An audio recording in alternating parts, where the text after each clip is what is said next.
Assalamualaikum warahmatullahi wabarakatuh. Saya Putri Altanawati, NIM 836798463. Di sini saya akan melakukan praktikum struktur sistem pencernaan. Tujuan dari praktikum ini adalah dapat mengurutkan bagian dari sistem pencernaan. Alat dan bahan yang digunakan pada praktikum ini adalah yang pertama, gambar sistem pencernaan dan alat tulis. Cara kerja pada praktikum ini adalah yang pertama, memperhatikan gambar sistem pencernaan yang terdapat pada lembar kerja. Yang kedua, mengurutkan sistem pencernaan mulai dari mulut. Yang ketiga, menuliskan bagian-bagian pada lembar kerja. Dan yang keempat, menyimpulkan apa yang dapat diambil dari percobaan. Berdasarkan hasil pengamatan gambar sistem pencernaan manusia, terdapat organ-organ di dalamnya. Yang pertama ada mulut, kerongkongan, lambung, pankreas, hati, usus halus, usus besar, dan terakhir rektum dan anus. Sistem pencernaan pada tubuh terjadi secara mekanis.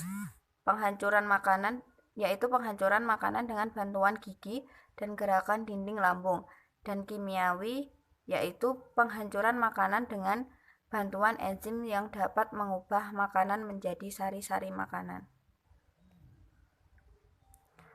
Sistem pencernaan manusia terdiri dari 6 organ utama. Yang pertama ada mulut. Mulut merupakan bagian pertama dari sistem pencernaan. Makanan masuk ke dalam tubuh pertama kali melalui mulut. Di dalam mulut, makanan dicerna secara mekanik karena makanan dikunyah dan dihancurkan oleh gigi. Di dalam mulut juga terdapat lidah yang berfungsi mengatur posisi makanan saat dikunyah. Selain itu, lidah berfungsi merasakan makanan. Untuk memudahkan dalam menelan makanan, mulut akan memproduksi air ludah atau air liur. Yang kedua, ada kerongkongan. Kerongkongan atau esofagus merupakan lorong yang akan dilewati makanan sebelum memasuki lambung. Di dalam kerongkongan, makanan tidak mengalami proses pencernaan lebih lanjut. Yang ketiga, ada lambung. Lambung merupakan organ pencernaan yang sangat penting. Lambung terletak pada perut bagian kiri. Lambung terdiri dari 3 bagian, yaitu bagian atas kardiak, bagian tengah fundus, dan bagian bawah pilorus.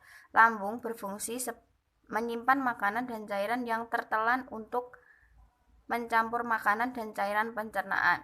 Di dalam lambung, makanan mengalami pencernaan kimiawi oleh enzim.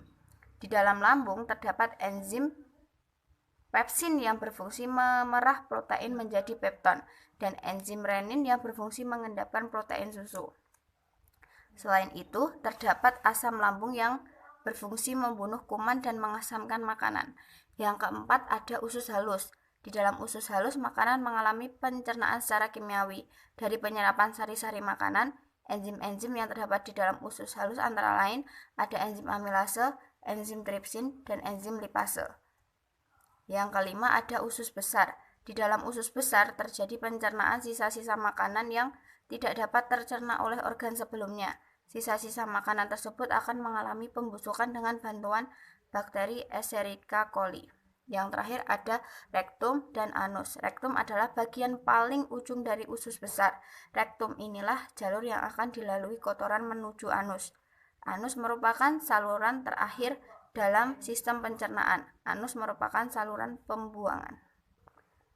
Jadi kesimpulan dari praktikum ini adalah sistem pencernaan manusia dimulai dari mulut, kerongkongan, lambung, usus halus, usus besar, rektum, dan terakhir anus yang dibantu oleh pankreas dan hati.